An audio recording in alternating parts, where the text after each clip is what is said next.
নমস্কার বন্ধুরা, আরবিআই বেশ কয়েকবার রেপো রেট কমিয়েছে আর তার সরাসরি প্রভাব পড়েছে ব্যাংকের ইন্টারেস্ট রেটের উপর। ব্যাংকের ফিক্সড ডিপোজিটের সুদের হার কিন্তু এখন আর আগের মতো নেই, অনেকটাই কমে গেছে। তো এই অবস্থাতে যারা কনজারভেটিভ ইনভেস্টর, যারা একেবারেই রিস্ক নিতে চান না, তারা যদি 5 বছরের জন্য বিনিয়োগ করেন তাহলে তাদের জন্য কি কি অপশন খোলা থাকছে। ব্যাংকের ফিক্সড ডিপোজিট তো আছেই, তার সাথে আছে এনএসসি অথবা ডেট মিউচুয়াল ফান্ড। তো আজকের এই ভিডিওতে ডেটা আর হিসাব দিয়ে এই তিনটে অপশনের তুলনা করে দেখাবো যে কোনটাতে ইনভেস্ট করলে আপনার কি সুবিধে হবে বা কতটা লাভ হবে। সবার প্রথম অপশন তো ব্যাংকের ফিক্সড ডিপোজিট। তো যদি আপনি এফডির ইন্টারেস্ট রেট দেখেন তাহলে যেটা বলছিলাম যে এফডির ইন্টারেস্ট কিন্তু আগের মতো আর নেই। বর্তমান সময়েতে যেগুলো নামকরা ব্যাংক তাদের যদি ইন্টারেস্ট রেট দেখেন সেটা মোটামুটি ওই 6% থেকে ম্যাক্সিমাম 7.2%। জেনারেল সিটিজেনদের ক্ষেত্রে মোটামুটি ওই 6 থেকে ম্যাক্সিমাম 6.4%, আর সিনিয়র সিটিজেনদের ক্ষেত্রে ওই 7 থেকে 7.2%। কিন্তু এখানে সুবিধা এটাই যে সুদ যেটা পাবো সেটা গ্যারান্টেড ফিক্স রিটার্ন, এবং আমি যেদিন এফডি করব সেদিনই জেনে যেতে পারবো যে আমি 5 বছর পরে ম্যাচুরিটিতে কত টাকা পেতে পারি। এইবার আমি যদি দেখি যে বিভিন্ন যেগুলো নামকরা ব্যাংক আছে সেই ব্যাংকগুলোর 5 বছরের টেনিয়রের ফিক্সড ডিপোজিটের ইন্টারেস্ট রেট কত, আমি আপনাকে যে ডেটাটা শো করছি সেটা ব্যাংকের ওয়েবসাইটেতে লেটেস্ট যে আপডেট আছে সেটা দেখে আপনাকে শো করছি। এইবার এই ব্যাংকেতে যদি আপনি এফডি করতে চান অবশ্যই ব্যাংকে যোগাযোগ করে সেই সময়ের অ্যাকচুয়াল অ্যাপ্লিকেবল রেট সেটা জেনে নেবেন। শুধুমাত্র এটা হিসাবের পারপাসে আমি বিভিন্ন ব্যাংকের ওয়েবসাইট থেকে চেক করে দেখেছি, মোটামুটি যেগুলো নামকরা ব্যাংক সেগুলো সবই নিয়েছি এবং প্রতিটা ক্ষেত্রেই 5 বছরের জেনারেল আর সিনিয়র সিটিজেনদের ইন্টারেস্ট রেট চেক করেছি। দেখুন আপনাকে আমি লিস্টটা শো করছি। এখানে এসবিআই আছে, ব্যাংক অফ বরোদা আছে, কানাড়া ব্যাংক আছে, পিএনবি আছে। বেসরকারি ব্যাংকের মধ্যেও নামকরা ব্যাংক যেমন ধরুন এইচডিএফসি ব্যাংক, আইসিআইসিআই ব্যাংক আর অ্যাক্সিস ব্যাংক আছে। জেনারেল সিটিজেনদের দেখুন সব থেকে কম আছে 5.90 আর সব থেকে বেশি 6.50। তো এটাই হচ্ছে আপনার রেঞ্জ। সিনিয়র সিটিজেনদের ক্ষেত্রেও 6.40 থেকে ম্যাক্সিমাম 7.20, এইটা হচ্ছে রেঞ্জ। এইবার যদি আমি এই যে ব্যাংকগুলো আছে এই ব্যাংকগুলোতে যদি 1 লাখ টাকার এফডি করি তাহলে যদি আপনি জেনারেল সিটিজেন হন তাহলে আপনি কত পাবেন, সিনিয়র সিটিজেন হলে তাহলেই বা আপনি কত পাবেন, তারও একটা লিস্ট আপনাকে শো করছি। আমি জাস্ট ক্যালকুলেশনটা এই চার্টেতে দেখিয়ে দিচ্ছি, আলাদা করে রিড করছি না। আপনি চাইলে এই পেজটাকে পজ করে দেখে নিতে পারেন। দেখুন সব থেকে কম কানাড়া ব্যাংক থেকে আসছে জেনারেল সিটিজেনদের ক্ষেত্রে 1,34,000 টাকার মতো, আর যদি সিনিয়র সিটিজেন হন সেটা আসবে ওই 1,37,364 টাকা।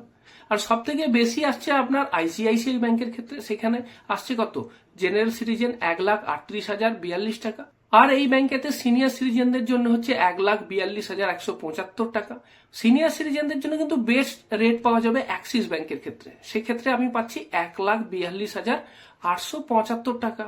যদি আপনি এসবিআই দেখেন তাহলে সেক্ষেত্রে কি দেখতে পাচ্ছেন যে 5 বছরের জন্য জেনারেল সিটিজেন 1,35,017 টাকা আসছে, আর সিনিয়র সিটিজেনদের জন্য সেটাই আসছে 1,41,826 টাকা। এইবার দ্বিতীয় যে অপশন সেটা পোস্ট অফিসের এনএসসি। তো এনএসসি একটা ভালো অপশন হতে পারে, কারণ বর্তমান সময়ে এনএসসির ইন্টারেস্ট রেট কিন্তু 7.7%ই আছে। ব্যাংকের এফডি রেট ক্রমেই কমে যাচ্ছে, কিন্তু গভর্নমেন্টের যে স্মল সেভিংস স্কিমগুলো ছিল সেইগুলোর কিন্তু কোনোটারই ইন্টারেস্ট রেট কমেনি। এই জানুয়ারি থেকে মার্চ পর্যন্ত এই কোয়ার্টারের জন্য সমস্ত পোস্ট অফিসের যেসব স্কিমগুলো আছে সবগুলোরই ইন্টারেস্ট রেট কিন্তু অপরিবর্তিত আছে। 5 বছরের টেনিয়রের এটা একটা স্কিম। এবার এই স্কিমে কিন্তু ইন্টারেস্ট যেটা পাওয়া যাচ্ছে সেটা কিন্তু অ্যানুয়াল কম্পাউন্ডিং, যেটা কিনা ব্যাংকের এফডির ক্ষেত্রে কোয়ার্টারলি কম্পাউন্ডিং হয়, অ্যানুয়াল কম্পাউন্ডিং হয় কিন্তু এনএসসির ক্ষেত্রে। এক্ষেত্রে বুঝতেই পাচ্ছেন জিরো ক্রেডিট রিস্ক, কারণ সরকারি গ্যারান্টি আছে। এইবার মনে করুন আপনি 1 লাখ টাকা এই এনএসসিতে রাখলেন। এনএসসির ক্ষেত্রে কিন্তু সিনিয়র সিটিজেন জেনারেল সিটিজেনদের জন্য আলাদা করে কোনো রেটের তফাৎ নেই, দুজনদের ক্ষেত্রেই একই 7.7%।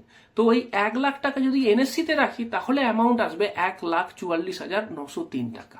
তাহলে আপনি বুঝতেই পাচ্ছেন যে সব থেকে বেশি রিটার্ন আমি কিন্তু এনএসসিতেই পাচ্ছি 1,44,903 টাকা। আর যদি আমি ব্যাংকে করি, এসবিআই বলুন আর যেখানেই করুন, ওই 1,42,000 বা তার একটু বেশি আসছে। তো মোটামুটি 2 থেকে 3,000 টাকা বেশি কিন্তু আমি এনএসসিতে পাচ্ছি। এবার এটা দেখুন 1 লাখ টাকা, 1 লাখ টাকা ইনভেস্ট করেছিলেন, সেখানেই 3,000 টাকা তফাৎ।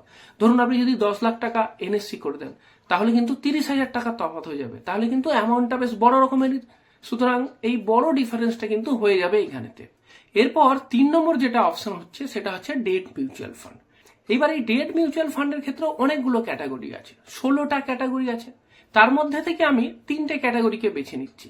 একটা হচ্ছে ব্যাংকিং অ্যান্ড পিএসইউ ফান্ড, দ্বিতীয় হচ্ছে কর্পোরেট বন্ড ফান্ড, আর 3 নম্বর হচ্ছে মিডিয়াম ডিউরেশন ফান্ড। এইবার দেখুন, এগুলো তো মিউচুয়াল ফান্ড, তো এখানে কিন্তু রিটার্ন কখনোই ফিক্সড নয়, রিটার্ন কিন্তু এখানে ভ্যারি করে, এবং সেটা বিভিন্ন টেনিওরের ক্ষেত্রে কিন্তু বিভিন্ন রিটার্ন দিতে পারে। তো আগামী দিনেতে, আগামী 5 বছরে এখান থেকে কিরকম রিটার্ন পাওয়া যাবে সেটা এখন থেকে তো বলা সম্ভব না, কিন্তু একটা সম্ভাব্য প্রেডিকশন করা যেতে পারে, সেটাও আবার হিস্টোরিক্যাল ডেটার উপর বেস করে, মানে অতীতে কিরকম রিটার্ন দিয়েছে সেটা আমরা দেখতে পারি। চলুন প্রথমে দেখে নিই যে ব্যাংকিং অ্যান্ড পিএসইউ ফান্ড এটা কিরকম রিটার্ন দিয়েছে। আমি অতীতের রিটার্নের কথা বলছি, আপনাকে আমি একটা লিস্ট শো করছি। যে ফান্ডগুলো 10 বছর ধরে মার্কেটে আছে সেই ফান্ডেরই লিস্ট আপনাকে শো করছি। দেখুন এখানে যদি আপনি দেখেন তাহলে দেখতে পাবেন যে 3 বছরের ক্ষেত্রে কিন্তু রিটার্নটা বেশি ভালো। 3 বছরের ক্ষেত্রে প্রায় 7.5 থেকে 8%, সব ফান্ডের ক্ষেত্রেই 7.5 থেকে 8%-এর কাছাকাছি। তুলনামূলকভাবে যদি আপনি 5 বছরের টেনিওর দেখেন সেখানে কিন্তু রিটার্নটা কম, 6 থেকে 6.5%-এর কাছাকাছি আসছে। আবার 10 বছরে কিন্তু রিটার্নটা ভালো দেখাচ্ছে, সেখানে কিন্তু 7 থেকে 8%-এর কাছাকাছি আছে আবার ওই 10 বছরের ক্ষেত্রে রিটার্ন। তো এক্ষেত্রে একটা সুবিধে আছে যে 5 বছর পরে যদি আপনার রিটার্ন কম হয় তাহলে আপনি নাও বিক্রি করতে পারেন ইউনিট, আপনি আরো ওয়েট করতে পারেন, বা যদি আগেই ভালো রিটার্ন পেয়ে যান, যেমন ধরুন এখন 3 বছরেই ভালো রিটার্ন দিয়ে দিচ্ছে, তো আগেও আপনি বিক্রি করে ফেলতে পারবেন। এখানে তো এরকম কিছু ব্যাপার নেই যে আপনাকে এটা হোল্ড করেই রাখতে হবে। কিন্তু আগের যে দুটো প্রোডাক্ট ছিল সেই দুটো প্রোডাক্টের ক্ষেত্রে কিন্তু এই লিকুইডিটিটা ছিল না। যেমন ধরুন ব্যাংকের এফডির ক্ষেত্রে আগে যদি আপনি টাকা তুলতে চান সেক্ষেত্রে আপনাকে পেনাল্টি দিতে হবে, আর এনএসসির ক্ষেত্রে তো টাকা তোলাই যাবে না। কিছু কিছু স্পেশাল কেসে যিনি ইনভেস্টর আছেন তার ক্ষেত্রে যদি তার মৃত্যু হয় বা কোর্টের কোনো স্পেশাল অর্ডার থাকে, এই রকম কেসেই শুধু এনএসসি থেকে আগে থেকে টাকা তোলা যায়। এবার 2 নম্বর যে ডেট ক্যাটাগরির ফান্ড সেটা হচ্ছে আপনার কর্পোরেট বন্ড ফান্ড। এটাও কিন্তু আপনার ওই মিড টার্মেতে ইনভেস্ট করার জন্য একটা উপযুক্ত ফান্ড হতে পারে। এক্ষেত্রে বিভিন্ন এএমসির যে কর্পোরেট বন্ড ফান্ড আছে যেগুলো কিনা অনেক দিন ধরে মার্কেটে আছে, মিনিমাম 10 বছর, তো তাদের রিটার্নটা আপনাকে আমি শো করছি। এক্ষেত্রেও আপনি দেখে নিন, আমি আলাদা করে রিড করছি না। 3 বছরের ক্ষেত্রে মোটামুটি প্রায় সবাই 8%-এর কাছাকাছি রিটার্ন দিয়েছে। আবার 5 বছরের ক্ষেত্রে কিন্তু রিটার্নটা কম, দেখুন 6 থেকে ম্যাক্সিমাম 7ও যায়নি, 6.5-এর আশেপাশে ঘোরাফেরা করছে। আবার 10 বছরের ক্ষেত্রে কিন্তু 7 থেকে 7.5% রিটার্ন দিয়েছে। সুতরাং কি দেখা যাচ্ছে যে 5 বছরের জন্য কিন্তু এখানেতে রিটার্নটা খারাপ, সেই তুলনায় আপনার 3 বছর বা আর একটু বেশি 10 বছরে ইনভেস্ট করলে বেশি রিটার্ন দিয়েছে। কিন্তু ইন ফিউচারে যে এরকমই হবে এমন কোনো কথা নেই, ইন ফিউচারে হয়তো 5 বছরেও ভালো রিটার্ন দিতে পারে, এটা কিন্তু আগে থেকে বলা যাবে না, সেটা পুরো ডিপেন্ড করছে মার্কেট ডিনামিক্স এর উপরে। এরপরে 3 নম্বর যে ক্যাটাগরির ফান্ড সেটা হচ্ছে মিডিয়াম ডিউরেশন ফান্ড। এই ফান্ডটা কিন্তু আগের দুটো ফান্ডের থেকে একটু বেশি রিস্কি, কারণ আমি বলেইছি যে ডেট মিউচুয়াল ফান্ডের ক্ষেত্রে যত বেশি টেনিওর হবে তত কিন্তু ইন্টারেস্ট রেট ভোলাটিলিটিটা কিন্তু সেখানেতে এফেক্ট করবে। এক্ষেত্রে কিন্তু রিস্কটা বেশি হচ্ছে কারণ এটা মিডিয়াম ডিউরেশনে, আবার এখান থেকে রিটার্ন পোটেনশিয়ালটাও বেশি হতে পারে। 1 বছরের ক্ষেত্রে তো একটা ফান্ড 11.85% পর্যন্ত রিটার্ন দিচ্ছে, কোনো কোনো ফান্ড 10, 9.5 এরকম আছে। 3 বছরের ক্ষেত্রেও দেখুন রিটার্ন কিন্তু এখানে বেশি ভ্যারি করছে, এটা কিন্তু লক্ষ্য রাখবেন। দেখুন কোনো ফান্ডের ক্ষেত্রে আপনার 6.5%, আবার কোনো ফান্ডের ক্ষেত্রে 10% পর্যন্ত আছে। তো সেক্ষেত্রে আমাকে দেখে নিতে হবে সিলেকশন করার সময় যেটা কনসিস্টেন্টলি ভালো পারফর্ম করেছে। 5 বছরের ক্ষেত্রেও দেখুন একটা ফান্ড 12.64% রিটার্ন দিয়েছে, আবার আর একটা ফান্ড 4.86% রিটার্ন দিয়েছে। মানে এখানে ভেরিয়েশন আছে, কিন্তু কোনো কোনো ক্ষেত্রে আপনার দেখুন 7.5, 9 এরকম রিটার্নও দিয়েছে। তো এক্ষেত্রে ভ্যারিয়েশনটা বেশি, মানে যদি সঠিক ফান্ড সিলেক্ট করা যায় বেশি রিটার্ন পাওয়ার সম্ভাবনাও আছে, কিন্তু আবার কম রিটার্নও হয়ে যেতে পারে। তো এইবার এই 3টে ক্যাটাগরি যদি আমি দেখি তো বিভিন্ন রিটার্ন তো দিচ্ছে। যদি আমি একটা রেঞ্জ ধরি তাহলে কি আসছে, ওই 6.5 থেকে 8 পর্যন্তই আমি ধরলাম।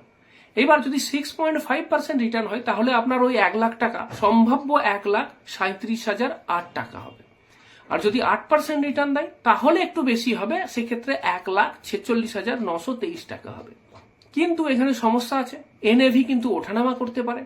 যদি ভুল টাইমে ইনভেস্টমেন্ট স্টার্ট করি বা এককালীন বেশি টাকা ইনভেস্ট করে দিই তাহলে রিটার্ন আমার কমও হয়ে যেতে পারে। এইবার অনেকের মনে একটা প্রশ্ন আসবে, সেই প্রশ্নটা হচ্ছে যে এনএসসি তে আমার গ্যারান্টেড রিটার্ন আছে, ভালো রিটার্নও দিচ্ছে 7.7%, তাহলে সেক্ষেত্রে আমি ডেট মিউচুয়াল ফান্ড কেনই বা নেব? ডেট মিউচুয়াল ফান্ডেতে ভোলাটিলিটি বেশি, রিটার্নও এমন কিছু দেখছি না, ওই 8% ম্যাক্সিমাম হলে হবে। তাহলে আমি কেন এখানেতে ইনভেস্ট করব? প্রশ্নটা খুবই যুক্তিযুক্ত। সত্যি তো, কেন আমি এখানে ইনভেস্ট করবো? রিটার্নও বেশি নেই, সেই তুলনায় ভোলাটিলিটি বেশি আছে, তাহলে আমার এখানে ইনভেস্ট করার যুক্তিটা কি? দেখুন, একটা বড় যুক্তি আছে, সেটা হলো যে আপনার পোস্ট অফিসের যদি এনএসসি করুন বা এফডি করুন, এক্ষেত্রে কিন্তু আপনার লিকুইডিটিটা নেই। লিকুইডিটি মানে কি? আমি যখন খুশি ভাঙিয়ে টাকাটা তুলতে পারি না। এনএসসিতে তো স্পেশাল কেস ছাড়া তোলাই যায় না। এফডির ক্ষেত্রে তোলা যেতে পারে, কিন্তু সেক্ষেত্রে আপনাকে পেনাল্টি দিতে হবে, সুতরাং আপনার ইন্টারেস্ট রেটটা আরো কমে যাবে পেনাল্টি দেওয়ার পরে। কিন্তু ডেট মিউচুয়াল ফান্ডের ক্ষেত্রে কিন্তু লিকুইডিটিটা বেশি, মানে আপনি একটা নির্দিষ্ট সময় পরে টাকাটা তুলতে পারবেন, সেক্ষেত্রে কিন্তু আপনাকে পেনাল্টি দিতে হবে না। তো এইটা কিন্তু একটা ভালো অপশন হতে পারে যে আপনার লিকুইডিটির জন্য। আর আপনি যখন ইনভেস্ট করবেন, তখন এমন হতেই পারে যে আপনি সব ধরনের প্রোডাক্টে কিছু ইনভেস্ট করলেন, এফডিটাও রইলো, এনএসসিটাও রইলো, আবার ডেট মিউচুয়াল ফান্ডটাও রইলো। ডেট মিউচুয়াল ফান্ডটা আপনার ওই লিকুইডিটির কাজেতে আপনি ইউজ করতে পারেন। এইবার মিউচুয়াল ফান্ডের ক্ষেত্রে আমি শুধুমাত্র ডেট মিউচুয়াল ফান্ডের অপশনটাই নিয়েছি, এবং ধরে নিয়েছি আপনি একেবারেই কনজারভেটিভ ইনভেস্টার, বেশি রিস্ক একদমই নিতে চান না। কিন্তু যদি আরেকটুখানি বেশি রিস্ক নেওয়া যায়, যেহেতু এটা 5 বছর, টেনিওরটা লম্বা আছে, সুতরাং রিস্কটা একটু নেওয়া যেতেই পারে। সেক্ষেত্রে কিন্তু আরো দুটো ফান্ডের কথা আমি বলতে পারি, যে দুটো ফান্ড কিন্তু ভালো অপশন হতে পারে। একটা হচ্ছে ইকুইটি সেভিং ফান্ড। এক্ষেত্রে কিন্তু হিস্টোরিক্যালি দেখা গেছে যে রিটার্ন কিন্তু দেবার বেশি পোটেনশিয়াল আছে, বা আরো ভালো রিটার্ন পোটেনশিয়াল আছে। এক্ষেত্রে হিস্টোরিক্যালি 9 থেকে 11% পর্যন্ত রিটার্ন দিয়েছে। এক্সট্রা যে রিস্কটা আমি নিলাম, অ্যাটলিস্ট সেটা কম্পেনসেট হবে, যে হ্যাঁ আমি একটু বেশি রিস্ক নিয়েছি, অ্যাটলিস্ট রিটার্ন তো বেশি পাওয়ার পোটেনশিয়াল থাকছে। তো সেক্ষেত্রে একটা হচ্ছে ইকুইটি সেভিং ফান্ড, আরেকটা হাইব্রিড ক্যাটাগরির ফান্ড, কনজারভেটিভ হাইব্রিড ফান্ড। এক্ষেত্রে ডেটের পরিমাণেতেই বেশি ইনভেস্ট হবে, মানে যে ফান্ডগুলোর কথা বলছিলাম না, ডেট প্রোডাক্ট, ওই ডেটেতেই বেশি ইনভেস্ট হবে, কিন্তু কিছুটা ইকুইটিতেও ইনভেস্টমেন্ট থাকবে, আর সেই কারণের জন্যই আপনার রিটার্নের পোটেনশিয়ালটাও বেড়ে যাবে। এক্ষেত্রে 8 থেকে 10% হিস্টোরিক্যাল রিটার্ন দিয়েছে। তো এই দুটো ফান্ডও কিন্তু অপশনালি একটু রিস্ক নিয়ে নেওয়া যেতে পারে। এবারে ইকুইটি সেভিং ফান্ড, এই নিয়ে কিন্তু একটা ডিটেল ভিডিও আমি অলরেডি বানিয়েছি। আপনি চাইলে এই ভিডিওর শেষে এন্ড স্ক্রিনেতে এখন এই ভিডিওটা দেখে নিতে পারেন।